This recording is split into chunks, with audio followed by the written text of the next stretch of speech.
5.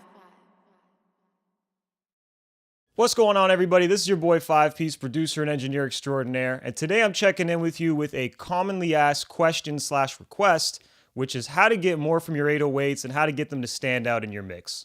Let's jump into Pro Tools and I'll show you what I got going on. I've got a record here that I've produced, recorded, mixed, mastered in usual fashion. It's called Do Dat. It's by Left Field Keel. I'll include a link in the description for you to take a listen to after if you do like the song and want to share it with some of your friends. But let's look at what's going on in this mix, and let's specifically focus on the 808. In the production, I have two main sounds that make up the 808.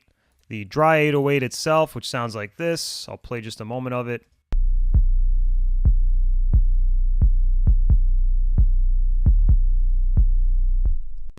And then I also had a distortion on the 808 that I included, which just brings out a bit more of the high-end presence of it, but let's just solo that and play it as well so you have a little bit of context.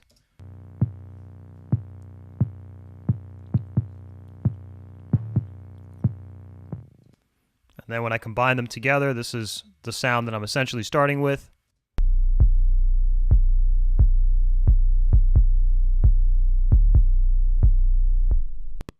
All right, sounds pretty good. Now let's listen to it in the context of the actual track so we know exactly what we're dealing with here. We go, I just wanna know, I just wanna see what it's looking like. Do that shit for me. Here we go, I just wanna know if it is true. Get you in the room, in the nude, see the way you move, baby, do that shit for me. A little underwhelming to say the least, right? At least in this current situation. So let's talk about what I actually did to make this 808 part come up a bit more, stand out, and overall just sit better in the track. The first thing I did was I created a 808 phat bus, which is what I call it, and that's this here. This is known as a bus or perhaps an aux, also known as a return track.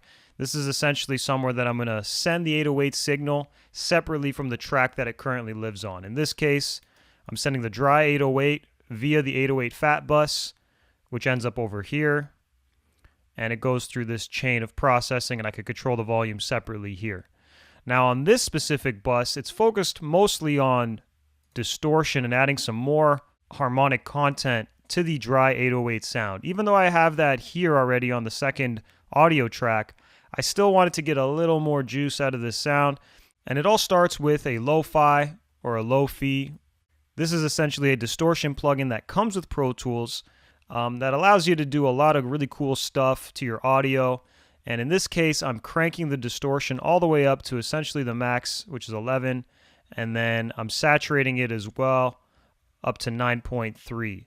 I'm not using the noise or any of these other parameters. I'm strictly using the distortion and saturation knobs. And let's see what it sounds like now that I've added that. We go, I just wanna know, I just wanna see what it's looking like. Do that shit for me. Here we go, I just wanna know if it is true. Get you in the room, in the nude, see the way you move. You can tell that when I put it on, or when I had it on, the 808 just came up, a lot more present, a lot more full, just cutting through the mix. This is doing a wonderful job. But I am also giving it a lot of emphasis here with these parameters. Let's look at the next thing I have in the chain. An EQ. And this EQ is essentially rolling off the low end, the sub, from 70.4 hertz and below. This is because this bus doesn't need the sub, the low end information, because that's really going to be coming from the dry 808 sound itself. I just need this to help it cut through these mid and high frequencies. Now, I also am notching out 195 hertz here by minus 5.4. Maybe I'll play it, I'll crank this frequency so you can hear what I'm getting rid of, and then I'll talk to you about why I got rid of it. So let's just crank this. We go, I just wanna know, I just wanna see what it's looking like. Do that shit for me. Here we go, I just wanna know if it is true. Get you in the room, in the nude, see the way you move. So for that brief moment that I cranked it, yes, we're overloading, but it makes you a little more aware of what frequency we're getting rid of and what it sounds like. And that frequency is pretty much conflicting with the kick, in my opinion. It's sitting in that same range that the kick should be sitting. And it's also just creating mud more than anything. And again, since this is a distortion bus, we're focused more on keeping the energy in the higher end. We could be okay with getting rid of some of this low and low mid information because it's not really going to help our cause right now. So did that, got rid of those frequencies.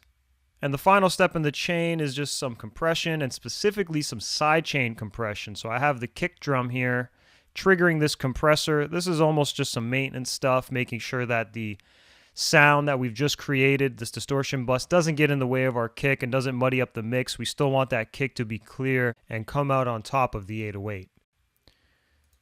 So that's the 808 phat bus. Let's look at this other bus, 808 loud as I call it. And I'm sending -8 to this bus here. Same exact concept as the distortion bus, except this is a different channel. And on this bus, I have a compressor.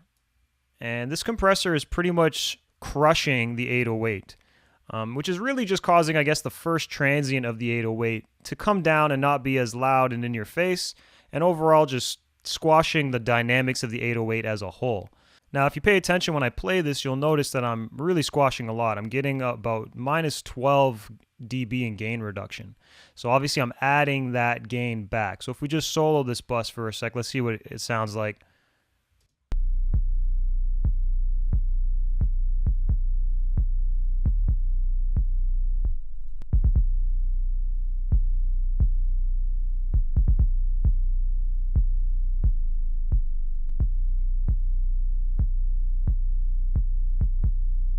Following this compressor, I got an EQ. Let's see what we're doing here. Reducing 25 hertz and below, -2.8. Around 458, I'm getting rid of 2 dB.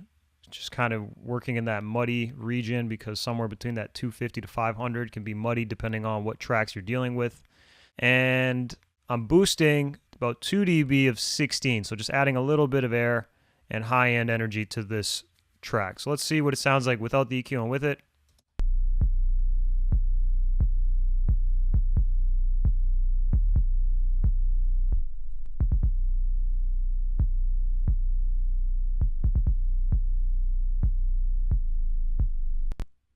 Very subtle moves, not a huge deal, but mostly just cleaning up a few things and adding a little bit of high-end presence. So now that I've implemented these changes and shown you what I did, let's take a quick listen, one time without both of these channels engaged, and then I'll put them in halfway through and we'll be able to see exactly how it enhances this track.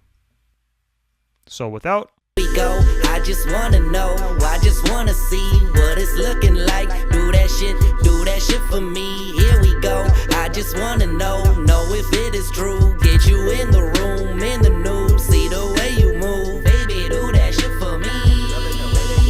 Yeah, baby, do that shit for me. Yeah, baby, do that shit for me. Yeah, baby, do that shit for me.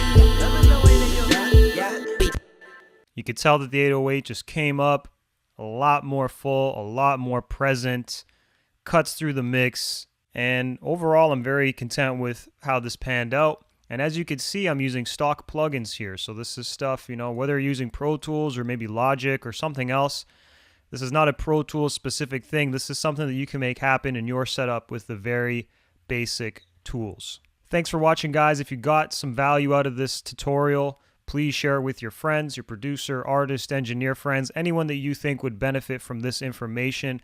And as always, please like, subscribe, and comment if you have any questions. I'd love to help you out and help you get some better mixes. Until next time. 5,